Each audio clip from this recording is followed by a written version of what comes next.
Hello guys, welcome to our channel. This is Teja. ప్రస్తుతం మనతో పాటు ఈరోజు కొంతమంది స్పెషల్ గెస్ట్లు ఉన్నారు. ఎందుకంటే వాళ్ళ లైఫ్ చాలా చాలా చాలా భయంకరమైనది. ఎందుకంటే వాళ్ళు బ్రతకడం చాలా కష్టం ఇప్పుడున్న సమాజంలో. సో మేము ఈ సమాజం ఎలా ఉన్నా సరే మేము ఖచ్చితంగా బ్రతుకుతాం, మేము బ్రతికి చూపించగలం అని చెప్పేసి ఆల్రెడీ నిరూపించుకున్నారు. సో ప్రస్తుతం వాళ్ళు మనతో పాటు ఉన్నారు. సో ఒకసారి సరదాగా వాళ్ళతో మాట్లాడే ప్రయత్నించారు. సార్ నమస్తే. సార్ నమస్తే అండి. శివలాల్ గారు నమస్తే అండి. సో మీరు బాగా ఫేమస్ ఇప్పుడు బయట అండ్ చాలామందికి ఇన్స్పిరేషన్. అవునండి, థ్యాంక్ యూ అండి. Okay, right. ఒకసారి మనం వాళ్ళతో మాట్లాడదాం. సార్ నమస్తే. నమస్తే, మీ పేరు? మా పేరు సైదులు సార్. సైదులు. అవును సార్. ఓకే. ఆమె అరుణ సార్. నా పేరు అరుణ. అవును సార్. మీ ఇద్దరు వైఫ్ అండ్ హస్బెండా? అవును సార్. మీది ఎక్కడ ప్రాపర్? మాది జయశంకర్ డిస్టిక్ సార్. మా అమ్మ వాళ్ళది. అత్తగారిది నల్గొండ డిస్టిక్. నల్గొండ. ఓకే. ఇట్లా లవ్ మ్యారేజా లేకపోతే అరేంజ్డ్ మ్యారేజా? లవ్ అంటే అంత లవ్వింగ్ కాదు, మామూలుగా వాళ్ళ మా కొలిక్ ఇట్లా మాట్లాడితే ఇంట్లో మాట్లాడేసి పెళ్లి చేసుకున్నాం అంతే. ఓకే, సరే. అంటే ఒకరికొకరు నచ్చాక చేసుకున్నారు? అవును సార్. ఓకే. అంటే ఇంట్లో వాళ్ళని ఒప్పించినాక అప్పుడు మాట్లాడుకున్నాం. ఇది సిచ్యువేషన్, మా సిచ్యువేషన్ ఎలా ఉంటుంది, మళ్ళీ అమ్మ వాళ్ళు గొడవలు పడొద్దు, అవన్నీ ముందుగానే మాట్లాడేసుకొని అప్పుడు పెళ్లి చేసుకున్నాం అన్నమాట మేము. ఓకే. ఏ ఏజ్లో ఉన్నప్పుడు పెళ్ళి అయింది మీకు? మాకు టూ ఇయర్స్ బ్యాక్ అయింది సార్. 2 years back. పిల్లలు ఉన్నారా? ఒక పాప. ఒక పాప. ఏం పేరు పాప పేరు? తన్మయశ్రీ. ఓకే. అయితే మీ ఇద్దరు హైట్స్ ఎందుకు అట్లా వచ్చాయి? నా ఫ్యామిలీ పరంగా ప్రాబ్లం ఉందా లేదంటే వేరే ఏదేమైనా ఉందా ఇబ్బంది? మా అమ్మ వాళ్ళదైతే మేనరికం, అమ్మ నాన్నది. మాకు 3 అక్క చెల్లెళ్ళు, ఒక తమ్ముడు. నేను ఒక్కదాన్నే ఇలా ఉంటాను. మా ఇంట్లో అందరు ఇంకా చాలా హైట్ ఉంటారు. అవునా? అవును సార్. నేను ఒక్కదాన్నే ఇలా. మీరు? మా అమ్మ నాన్న కూడా చాలా హైట్ ఉంటారు సార్. 5 feet ఏవో ఉంటారు, 6 feet ఉంటారు మేబీ. ప్లస్ మా అమ్మ నాన్న 3 తరాల మేనరికం. మా నానమ్మ, మా అమ్మ, సో ఇంకో బ్యాక్. మా నానమ్మ కంటే ముందు కూడా ఉండేనట. కాకపోతే మా అమ్మ నాన్న మేనరికం కాబట్టి మాకు జీన్స్ ఇలా వచ్చాయి. మేము మా ఇంట్లో 2 సిస్టర్స్, నేను, ముగ్గురం మాతో పాటు మా మిస్సెస్ కూడా, 4 మా ఇంట్లో ఇలానే ఉంటాం.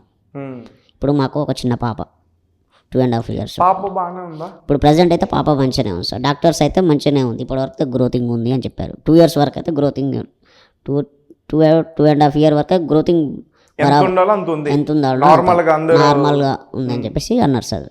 అయితే కొంతమంది వేరే పర్సన్ సార్, వేరే డాక్టర్ ఉండి ఒకసారి చెక్ చేయించాలి, జెనెటిక్ టెస్ట్ చేయించాలి, ఏమన్నా ప్రాబ్లమ్స్ వస్తే మళ్ళా అని చెప్పేసి అన్నాడు సార్. టెస్టింగ్కి వెళ్ళాం మొన్న రీసెంట్గా 1 week బిఫోర్. అయితే మీ ఇద్దరం వెళ్ళిన తర్వాత డాక్టర్ ఫస్ట్ మాకు ఎలా వస్తుంది టెన్షన్తోనే లోపలికి వెళ్ళాం సార్.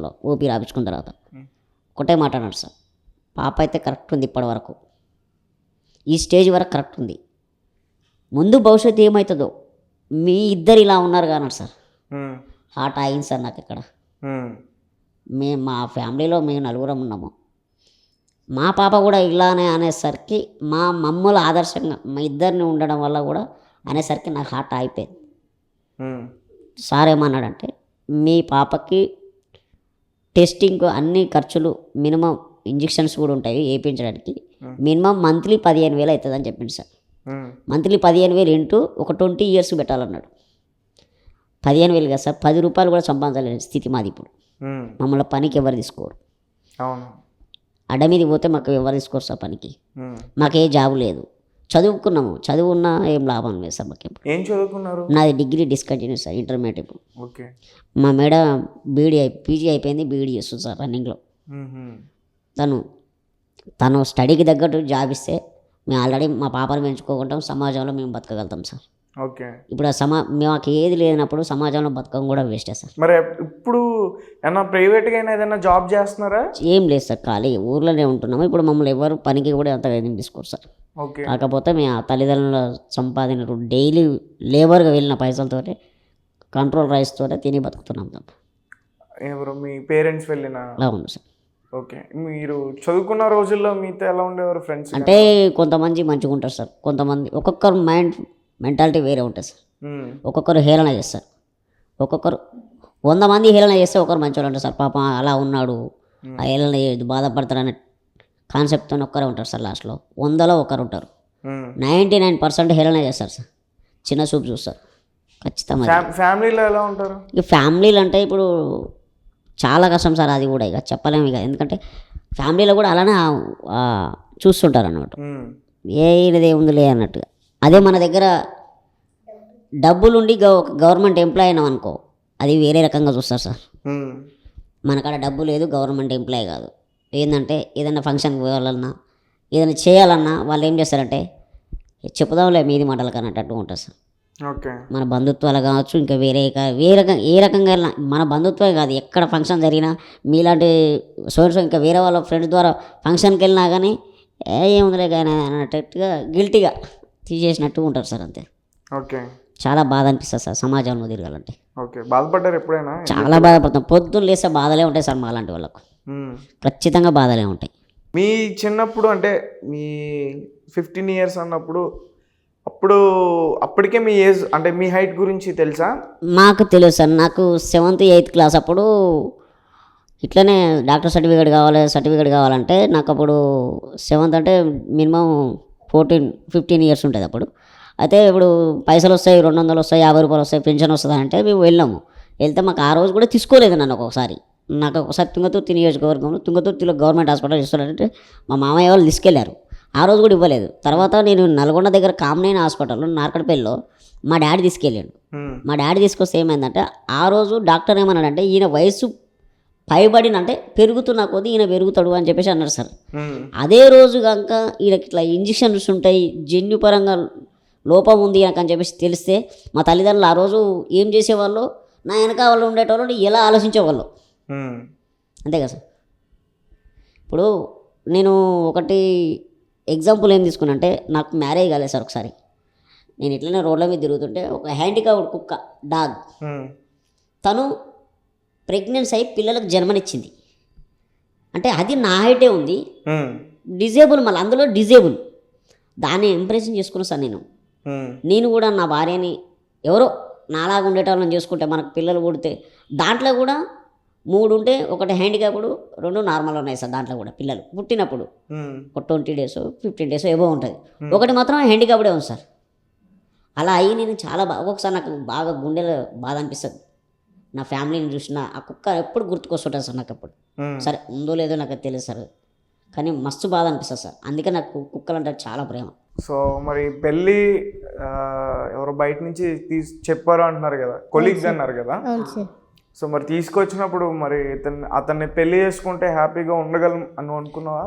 ఉంది సార్. ఎట్లా? ఏదో ఒకటి కష్టం చేసుకొని బ్రతుకుతాం, మాకు అంతగా ఆశలు ఏమి ఉండవు, కోట్లు సంపాదించాలి అనేసి ఒకరికి తోడు అమ్మా నాన్నైతే జీవితాంతం ఉండరు. ఈ రోజుల్లో అన్నదమ్ములు అక్క చెల్లెలు దగ్గర తీసే వాళ్ళు ఎవరు ఉండరు.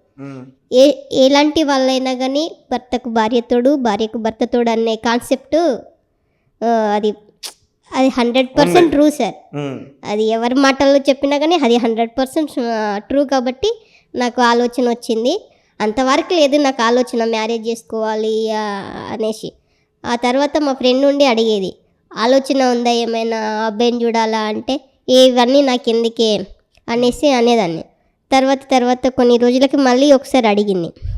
నేను ఒక చిన్న వర్క్ చేస్తుండేనా సార్, సర్వే చేస్తుండేదాన్ని. అంటే ఒక్కొక్క విలేజ్కి వెళ్ళి, ఒక డిస్టిక్కి వెళ్ళి, ఒక విలేజ్కి వెళ్ళి, అలా ఒక టీంలో 7 members అట్లా ఉండేవాళ్ళం. అలా వెళ్ళి చేస్తూ ఉంటే వాళ్ళ ఫ్రెండ్ వేరే టీం, అది వేరే టీం, ఒక టీంలో 7 ఉండేవాళ్ళం. నా ఫ్రెండ్ వాళ్ళ ఫ్రెండ్ వాళ్ళ టీం. అయితే ఇట్లుండంటే ఒక అబ్బాయి అన్నయ్య చెప్పిండు, చేసుకుంటావా అంటే అప్పుడు నేను కొంచెం ఆలోచిస్తా, అమ్మ నాన్నతో మాట్లాడేసి అని అంటే, ఇంకా నేను అమ్మ నాన్నతో డైరెక్ట్ మాట్లాడకుండా మా అక్క వాళ్ళ హస్బెండ్తో మాట్లాడు, బాబా ఇట్లా అంటున్నారు మా ఫ్రెండ్ అంట చూసింది అంటే, సరే నేను నా మామయ్యతో అత్తమ్మతో మాట్లాడేసి చెప్తాను అంటే, సరే మాట్లాడి చెప్పు అంటే అప్పుడు అమ్మ నాన్న ఒప్పుకోలేరు. మళ్ళీ మ్యారేజ్ అంటే చాలా కష్టాలు ఉంటాయి, పనులు ఉంటాయి, ఇవన్నీ బాధ్యతలు ఉంటాయి అనేసి. తర్వాత మళ్ళీ కొన్ని రోజులకు సరే అబ్బాయి ఏం చేస్తాడు, ఎక్కడ ఉంటారు, ఏంటి, అమ్మ వాళ్ళు బాగుంటారా, మంచోళ్ళేనా అనేసి మాట్లాడితే నాన్న ఒప్పుకుండు. అమ్మ కొంచెం ఇప్పటికీ అప్పుడు అమ్మకైతే ఇష్టం లేదు, ఆ తర్వాత ఇప్పుడు ఓకే అందరు బాగుంటారు.